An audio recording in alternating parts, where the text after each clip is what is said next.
नमस्कार। आज हम बात करने जा रहे हैं लेह की।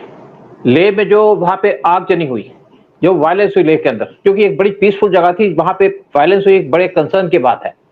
और ये टेंशन एस्केलेट हुई सितंबर 24 को, और वहाँ पे 4 लोगों की डेथ हो गई, 80 इंजर्ड हो गए, जिसमें से 40 पुलिसमैन थे। क्यों हुआ? कौन इसके पीछे है? इस पे बात करेंगे। और साथ में बात करेंगे कौन आदमी है जो मेन इसके अंदर जिसको कंडक्ट किया गया है, कि कौन आदमी है जिसने किया ये। सोनम वांगचुक। सोनम वांगचुक कौन है? इसकी एक ऑर्गेनाइजेशन है जिस पे काम करता है, इसका स्कूल भी है। और ये बहुत देर से कोशिश कर रहा था कि लेह के अंदर कुछ डेमोन्स्ट्रेशन करने की, और ये बैठा था हंगर स्ट्राइक पे सितंबर 10 को, साथ में 15 और लोग थे। 2 लोग इंजर्ड हो गए, उनकी हालत खराब हो गई, तो उनको हॉस्पिटल में शिफ्ट कर दिया गया। उसके बाद वहां पे वायलेंस स्टार्ट हो गई। लेकिन ये वायलेंस कोई ऐसी बात नहीं कि इनके होने से हुई, यहाँ पे कुछ इश्यूज थे, क्योंकि ये डिमांड कर रहे थे कि लेह को स्टेटहुड दिया जाए। जब से आर्टिकल 370 हटा है तो लेह को अलग कर दिया गया जम्मू एंड कश्मीर से, और ये उसकी डिमांड कर रहे थे स्टेटहुड दिया जाए। साथ में ये और भी डिमांड कर रहे थे कि यहाँ पे शेड्यूल 6 शेड्यूल को लद्दाख पे इम्पोज किया जाए। कुछ नॉर्थ ईस्ट के स्टेट्स है जहाँ पे 6 शेड्यूल को लागू किया गया, वो डिमांड कर रहे थे। सेंटर ने कोई डिमांडें इनकी मान ली है, लेकिन मेन बात है कि ना तो यहाँ पे स्टेटहुड मिलेगा, क्योंकि ये बड़ा सेंसिटिव एरिया है, और गवर्नमेंट इसको लूज नहीं करना चाहती अपना कंट्रोल, सेंट्रल गवर्नमेंट, क्योंकि यहाँ पे आर्मी के बहुत ज्यादा प्रेजेंस है। और दूसरी बात है, अगर 6 शेड्यूल दे दिया जाए तो यहाँ पे डेवलपमेंट नहीं हो पाएगी। डेवलपमेंट इसलिए की जा रही है क्योंकि यहाँ पे बड़ी कंटीजेंट है आर्मी की, और साथ में यहाँ रोड बनाए जा रहे हैं, टनल बनाई जा रही है, इवन रेलवे लाइन को लाया जा रहा है। तो ये कोशिश कर रहे हैं कि यहाँ पे डेवलपमेंट ना हो। खैर, इस पर बात करेंगे, लेकिन मेन बात है कि वांगचुक के क्या कनेक्शन है। यहाँ पे जो आपकी स्टेट गवर्नमेंट है जेएनके की, वो भी चाहती है कि जेएनके को स्टेटहुड मिले, और इसलिए वो भी इनको इनडायरेक्टली सपोर्ट कर रही है, यानी कि ओवरतुल्ला इनको सपोर्ट कर रहे हैं। दूसरा कौन सपोर्ट कर रहा है? दूसरा चाइना सपोर्ट करता है, इनको कहा जाता है कि चाइनीज एजेंट है। तीसरा कौन है? तीसरा इनकी जो वाइफ है वो अमेरिकन है। तो यहाँ पे लगता है कि यहाँ पे सीआईए का हाथ हो सकता है, सीआईए की एजेंट हो सकती है, क्योंकि इससे पहले सिक्किम में जो किंग थे, चोग्याल थे, उनकी वाइफ एक सीआईए की एजेंट थी। तब इंदिरा गांधी ने सिक्किम पे कब्जा कर लिया और सिक्किम को इंडिया के अंदर मर्ज कर दिया। तो यहाँ पे डीप स्टेट का भी हाथ हो सकता है, यूएस का हाथ हो सकता है। चौथा क्या है? चौथी बात है कि ये फरवरी के अंदर गए थे पाकिस्तान के अंदर, कोई वहां पे सेमिनार को अटेंड करने के लिए, कोई आपके क्लाइमेट के ऊपर था, और इसीलिए उस पर भी बात चल रही है। इनकी 2 महीने से इंक्वायरी चल रही थी, इनसे पूछताछ की जा रही थी, और अब जो इंसिडेंट हुई है इस पे ऐसा लगता है कि यहाँ पे चाइनीज हैंड है, डीप स्टेट का हाथ है, साथ में पाकिस्तान का हाथ है। तो इसी पे बात करने के लिए हमारे साथ बैठे उदय शंकर पानी जी और राजन खन्ना साहब, दोनों बॉलीवुड से, दोनों बॉम्बे से। पहले हम बात करेंगे उदय शंकर पानी जी, आप अपने व्यूज दीजिएगा, उसके बाद खन्ना साहब अपने व्यूज देंगे। इस पे क्या कहना चाहते हैं? सर, ये ओपन एंड शट केस है कि एक वहाँ का सोशल एक्टिविस्ट है जिसका थोड़ा नाम है और लोग जानते हैं उन्हें, और उसको डीप स्टेट पकड़ती है और उसको करोड़ों रुपए देते। उसके जो अभी अकाउंट्स सारे सर्च किए गए हैं, तो वहाँ पर एंट्री पता लगा, उसके जितने भी एनजीओ थे वहां पर करोड़ों का, और उसको बगैर उसने इंटीमेट किए हुए गवर्नमेंट को वो पैसे भी लिए, और पैसे लिए और एक इश्यू लेके चले जिसके ऊपर डिस्कशन चल रही है इस वक्त इंडियन गवर्नमेंट उनके साथ बैठ के, भाई पहले तो सोनम वांगचुक ने बोला था यार हमको अपने को अलग कर दीजिए कश्मीर से, वो तो कर दिया ना आपका। अच्छा, उसके बाद आप ये स्टेटहुड वगैरह मांग रहे हैं, तो वो डिस्कशन चल रही थी। लेकिन उस बीच में क्या किया इन लोगों ने, पैसे जो मिले हुए हैं, और जो हमारे राहुल का चलता रहता है ये तकिया कलाम, हिंदुस्तान में आग लग जाएगी, आग लग जाएगी, आग लग जाएगी, तो वो सोचते हुए, और क्या हो गया कि ये जो बांग्लादेश में और नेपाल में हुआ था, it has given really a moral booster to हमारे डीप स्टेट को।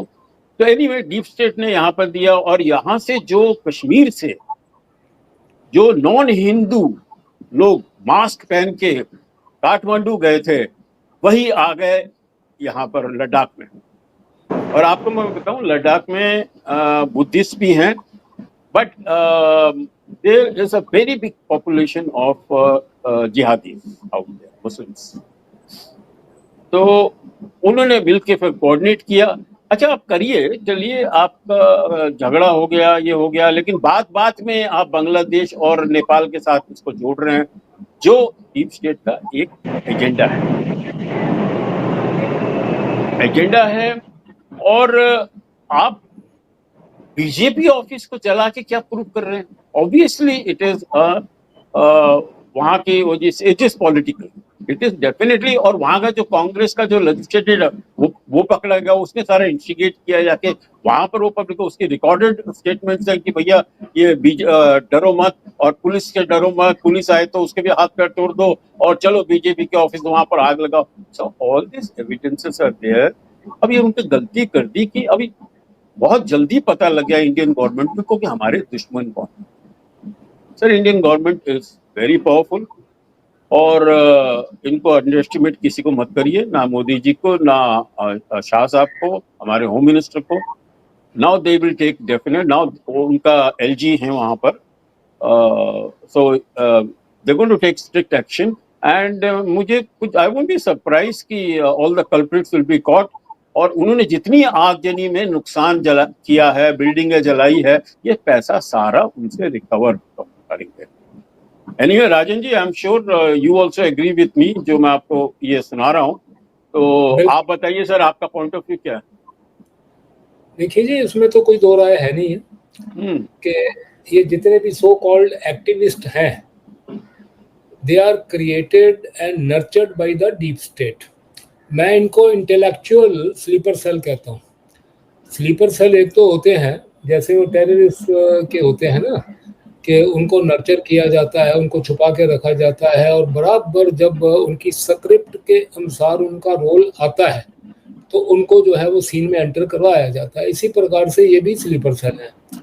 इसका ट्रैक रिकॉर्ड देखो सोनम वांगचुक का, कि ये पॉपुलर हो गया, कोई छोटी मोटी इनोवेशन इसने की पहले, उसके आधार के ऊपर इसको पॉपुलराइज कर दिया गया, पॉपुलराइज हो गया। उसके बाद में एक आप थोड़ी रिवर्स कैलकुलेशन हम लोगों को भारत में करनी पड़ेगी कि जिसको भी मेगा सेल से अवार्ड मिलता है उसका उसके ऊपर पहले कि वो प्रूव करे कि मैं सही हूँ। हम ये समझ के चले कि उसको गलत नजर से ही दिया गया है, और वो प्रूव करे कि हाँ उसने कुछ गलत नहीं किया। तो ये पकड़ के चलिए, क्योंकि अभी तक जिनको भी मेगा सेल से अवार्ड दिए गए वो सब के सब जो है वो डीप स्टेट के असेट्स हैं। मेगा सेल के बारे में भी आप थोड़ा दो लाइन में बता दूं, ये फिलीपीन से ओरिजिन होता है। रेमन मैगासे से उनका कोई एक प्रेसिडेंट था, उसके नाम से। इसकी फंडिंग का आप अगर ट्रैक देखोगे तो फंडिंग पूरी उस अवार्ड की जो आती है वो जो अमेरिकन जो एनजीओज हैं, जिसमें से फोर्ड भी है, रॉकफेलर है, और भी बड़ी है, वहां से पैसा आता है। अब फिलीपीन कोई अमीर मुल्क तो है नहीं कि वो इतना बड़ा मुल्क है जी वो उसने एक अवार्ड कॉन्स्टिट्यूट कर दिया। ये वहां के लोगों के साथ में, सीआईए के साथ में एक इस प्रकार से अंडरस्टैंडिंग हुई थी कि एशियन जो कुछ लोगों को, एक्टिविस्ट को आपने पॉपुलराइज करवाना है, उनको आपने ब्रांड नाम देना है, क्योंकि मेगासेल से मिल गया तो सब कॉन्टिनेंट में तो लोग वाह वाह करना शुरू कर देते हैं, अरे वाह जी क्या बात है। अब जैसे अरुंधति राय को बुकर दिया गया था, उसकी किताब पढ़ी है आप, वो बुकर के लायक किताब है क्या, लेकिन उसको पॉपुलराइज करवा दिया गया, उसको पॉपुलर करवा दिया तो देखो क्या क्या करामात की। कश्मीर में जाकर के लेक्चर को यासीन मलिक के साथ, शबीर शाह के साथ बैठ करके स्टेज साझी करती थी वो लेडी। वो जेएनयू में भारत तेरे टुकड़े होंगे इंशाअल्लाह इंशाअल्लाह, वो ब्रिगेड की हेड थी वो। और तो और छोड़िए, यहाँ पर एक I mean imagine Indian saying that India का कोई हक नहीं है कश्मीर के ऊपर। Can you imagine? ये अरुंधति रॉय का सही है। अभी मैं आता हूँ उस पे, एक जो लद्दाख के साथ में पैरेलल में ड्रॉ कर रहा हूँ, तो पैरेलल क्या है कि सरदार सरोवर डैम बहुत साल से अपना बन रहा था, उसकी हाइट ऊंची करनी थी ताकि वो ऊंची हो जाए ना तो उसकी रिटेंशन पावर बढ़े और उसके साथ में से ज्यादा हम इरिगेशन काम कर सकें। तो आप देखो, आप फिर वापस से रिवर्स कैलकुलेशन करिए कि उस आंदोलन में कौन कौन शामिल था, वो डैम के विरोध में किसने किसने काम किया, तो आपको नाम ध्यान में आएंगे। उसमें से अरुंधति राय भी थी, ठीक है, उसके साथ नंदिता दास भी थी, उसके बाद में आमिर खान भी गया था वहां पे उसको रोकने के लिए। तो ये तो फिर इसका मतलब है वो डैम अगर किसी प्रकार से नुकसान का होता तो हम मानते कि भैया ये लोग जो हैं ये बड़े एक्टिविस्ट हैं, ये लोगों का भला सोचते हैं। भाई साहब, वो डैम की हाइट बढ़ने के बाद में आज साउथ गुजरात का जो एग्रीकल्चर है ना, वो उसमें दिन रात का अंतर आ गया है, और वही वो नहीं चाहते थे, वो लोग जो इसके पीछे लगे हुए थे। अब ये सेम जो पैराडाइम है ये मैं उठाकर लेकर आता हूँ लद्दाख में। लद्दाख में क्यों ये सोनम वांगचुक को नर्चर किया गया? ये देखिए, हम लोग ना एक माइंडसेट से बड़े बड़े अच्छे, जो बड़े पढ़े लिखे और जो स्ट्रेटेजी इंटरनेशनल जियो पॉलिटिक्स देखते हैं, वो भी क्या कर रहे हैं, वो समझते हैं कि कहीं पर यूएसए की डीप स्टेट काम कर रही है तो चाइना के विरोध में कर रही है, और कहीं चाइना कर रहा है या हमारे विरोध में कर रहा है या यूएसए के विरोध में कर रहा है। ऐसा नहीं है, बहुत सी जगह ऐसी हैं जहां दोनों की डीप स्टेट्स के कन्वर्ज कर रहे हैं। दो उदाहरण आपके सामने मैं भी देता हूं, पाकिस्तान का तो है ही है, पाकिस्तान का उदाहरण है ही है, क्योंकि पाकिस्तान में जब नूर खान ने एटॉमिक आर्सेनल पड़ा हुआ था यूएसए का, तो फिर चाइना क्यों वहां पर काम कर रहा है जी? उसको पता है उसके एंटी है ये। और सेम चीज है कि जब चाइना वहां पर पूरा 81% वहां का जो पूरा मिलिट्री हार्डवेयर चाइना दे रहा है, तो यूएसए वहां क्या कर रहा है? लेकिन वहां दोनों के इंटरेस्ट हमारे विरोध में कन्वर्ज करते हैं। उसके बाद मैं बांग्लादेश में आ जाऊं। बांग्लादेश में यदि यूएसए को लग रहा था कि चिटागांव पोर्ट पे चाइना आकर के बैठने वाला है और वहां पर उन्होंने काम करना था, तो भाई हमारे विरोध में क्यों? शेख हसीना वाजेद जो है वो तो बड़ी अच्छी लेडी थी, बांग्लादेश का बहुत भला किया उसने, गरीबी से निकाल करके उसने बांग्लादेश को दुनिया का सबसे बड़ा जो है गारमेंट एक्सपोर्टर बना दिया। आज क्योंकि वो जो थी सही बात करती थी, भारत के पक्ष की बात करती थी, उसको खास करके आज हमारे यहाँ पर वो शरणार्थी के तौर पर रहती है। तो ये जो बातें हैं, दो मुल्कों को मैंने आपको एग्जाम्पल दिया। अब ये बात लद्दाख पे भी आती है। लद्दाख में चाइना का इंटरेस्ट क्या है कि चाइना जो है वो कहते हैं ना कि हम आह भी भरते हैं तो हो जाते हैं बदनाम, वो कत्ल भी करते हैं तो चर्चा नहीं होता। हमने वहां 4 सड़कें क्या बना दी हैं लद्दाख में। और आप, मैं तो बहुत चाहता हूँ, सुनिए, मैं बहुत चाहता हूँ लद्दाख में, अभी तो ट्रेन भी लग रही है वहां पर। ट्रेन मैं बहुत चाहता हूँ लद्दाख में और ये अपने नॉर्थ ईस्ट में। मैं बता रहा हूँ कि आज से 10-15 साल पहले मुझे तो इतना शर्म आती थी। मैं बैंकॉक से जा रहा था नाथुला, रास्ते में 3-4 जगह पे तो छोटी छोटी लैंडस्लाइड और व्हीकल रुके हैं। तो कल हमारा कॉन्फ्लिक्ट हो जाता है चाइना के साथ में, हमारे आर्मर्ड व्हीकल्स कैसे जाएंगे वहां से? लेकिन और उसमें एक स्टेटमेंट भी है कि हमारे श्री जो डिफेंस मिनिस्टर थे एंथनी साहब की 2012 की, कि उसको पार्लियामेंट में पूछा गया कि भाई साहब आप यहाँ पर चाइना का इतना इंफ्रा तैयार हो गया, आप क्यों नहीं करते? तो बोलते हैं कि हम इसलिए नहीं कर रहे कि कल को वहां से चाइना आके यूज ना करे। मुझे 18 नवंबर 1962 की सर नेहरू की वो स्टेटमेंट याद आ जाती है। इन्होंने तो मतलब मैं कहता हूं कि हमारे जख्मों को इन्होंने रोज उसके ऊपर नमक छिड़का है। नेहरू ने 18 ऑल इंडिया रेडियो ने आर्काइव से वो स्टेटमेंट निकाल दी थी। वो स्टेटमेंट थी, उसने कहा था कि my heart goes out for the people of Assam who used to be part of my nation. उसने तो अभी उनकी आर्मी नेफा तक है, तेजपुर पहुंची नहीं है चाइना की, उसने उसी वक्त छोड़ दिया था कि गया असम। ठीक है, ये तो तैयार बैठे थे, ये सोनिया एंथनी एंड कंपनी ये तैयार बैठी थी, आ जाओ ये सड़कें जो है ना हम इसलिए नहीं बनाएंगे कि आप इस पे चल नहीं सको।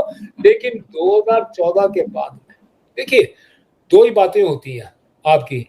अगर यहाँ पर आपके यहाँ पर राष्ट्र प्रेम है, फिर आपके अंदर कोई भय नहीं है, फिर आप दुनिया में किसी से डरते नहीं हो, क्योंकि आप जो काम कर रहे हो, आप जो सेक्रीफाइस कर रहे हो, आप जो निर्भरता दिखा रहे हो, वो अपने देश के लिए दिखा रहे हो। यहाँ पर मोदी जी जैसे वो पॉलिटिक्स में है, हर व्यक्ति अपना अपना रोल अदा कर, लेकिन वो डरता नहीं किसी से।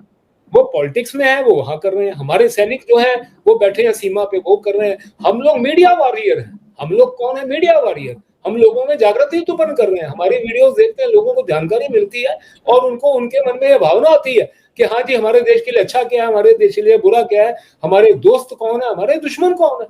तो ये जो बात है ना, ये यहाँ पर रखेंगे ना, तो मुझे इस बात का विश्वास है कि कोई हमारा बाल भी बांका नहीं कर सकेगा। 2014 के बाद में मेरा निरंतर लद्दाख में जाना रहता था।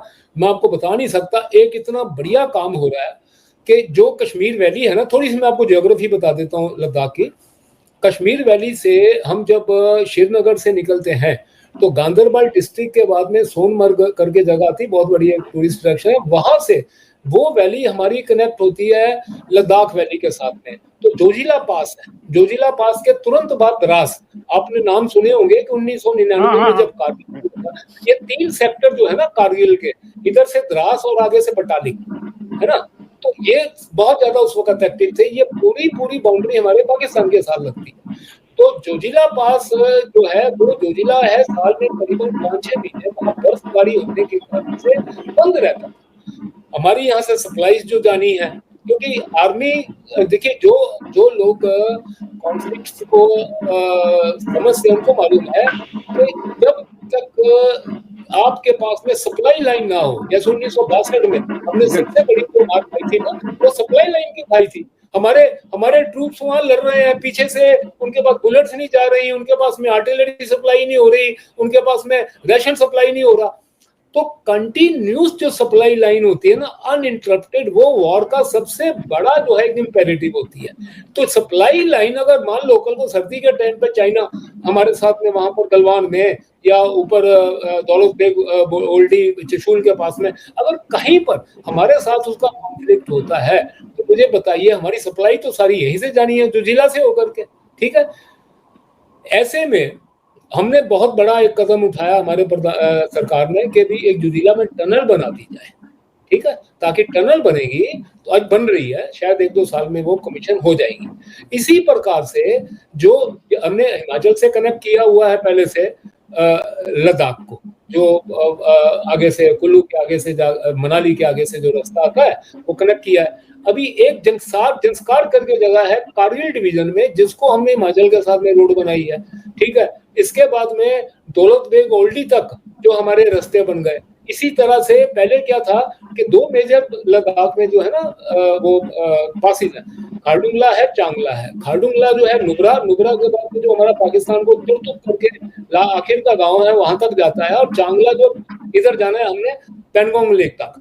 तो हमने उधर से जो है खारदुंगला के आगे से नुब्रा से हमने डायरेक्टली एक रोड जो है वहां पेंगोंग तक ले गए। तो इतना शौक से हमने कनेक्ट कर दिया। सबसे बड़ी तकलीफ चाइना को जो हुई ना, वो शौक से दौलत बेग ओल्डी को कनेक्ट किया, क्योंकि वहां पर जो हमारा एयरपोर्ट है वो हमारी बहुत बड़ी ढाल है वहां पर पड़ी हुई। तो ये सारे प्रोजेक्ट चल रहे हैं, आने वाले टाइम पे भी चलेंगे। और एक और बात मैं आपको बता देता हूँ जो पब्लिक डोमेन में नहीं आई है, नेपाल लद्दाख में बहुत बड़ा रेयर अर्थ जो हमारे मिनरल्स हैं उसका भंडार, बहुत बड़ा भंडार है।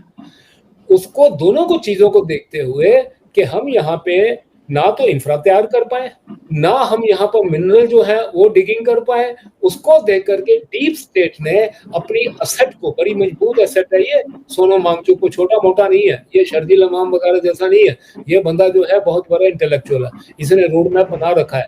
ये जो परसों हुई दुर्भाग्य से ये शुरुआत है, और मुझे डर है कि अगर कहीं भी एक भी हमने कदम थोड़ा सा भी अगर सही नहीं उठाया तो ये हमारे लिए नुकसानदायक सिद्ध हो सकती है। इसके लिए जो वहां पर हमको काम करना है कि देखो इसको गिरफ्तार तो करना ही है, क्योंकि वो क्या बोलता है, कहता है देखो मैं जेल के अंदर बैठा हुआ भारत सरकार के लिए ज्यादा नुकसानदेह हूँ बनिस्बत इसके लिए मैं बाहर बैठा हूँ। तो भैया राजन जी आपने बिल्कुल सही बोला, आपने अपना पॉइंट भी ठीक तरह रख दिया। अभी तो उसके ऊपर FIR भी हो गई है, now the police can really arrest him, अभी FIR हो गई है। अच्छा, to wind it up this whole discussion, because हम लोग 15 मिनट के अंदर वाइंड अप करते हैं, but we have gone to what 18 minutes. हमारे नरेश जी आप कैसे वाइंड अप करेंगे, आप क्या एंड में बोलना चाहेंगे सर? देखिए गवर्नमेंट एक्चुअली इस पे काम कर रही है, गवर्नमेंट ने इसके ऊपर एक्शन भी लेना शुरू कर दिया। जैसे इसकी NGO थी उसको बैन कर दिया, क्योंकि वहां पे फॉरेन वायलेशन थी, फॉरेन फंड आते थे बाहर से।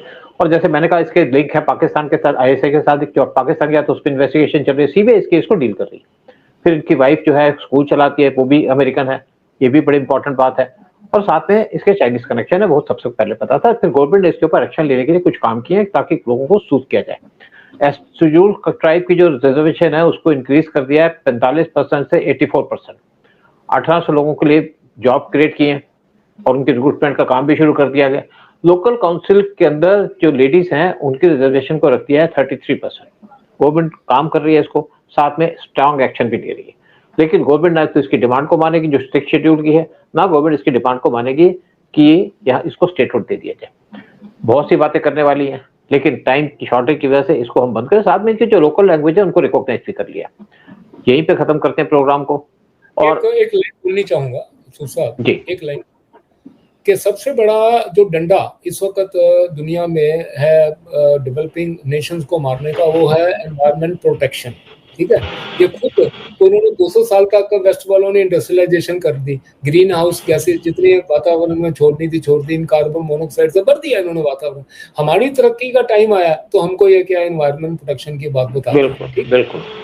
हमारे यहाँ पर इस जैसे सोनम वांगचुक जैसे बंदे क्लाइमेट जो एक्टिविस्ट करके खड़े कर देते हैं। मैं की बात कहना चाहता हूँ कि अगर इनको लगता है कि मेरे यहाँ पर ये सड़क बनने से लेह में एनवायरनमेंट जो खराब होती है, तो मैं कहता हूँ ठीक है, मैं ये काम बंद कर दूंगा या मेरी बनी हुई सड़क तोड़ देता हूँ। तो पहले चाइना ने जो वहां पर 5-7 हजार किलोमीटर किया ना, वो खत्म करो, पहले वो खत्म करो।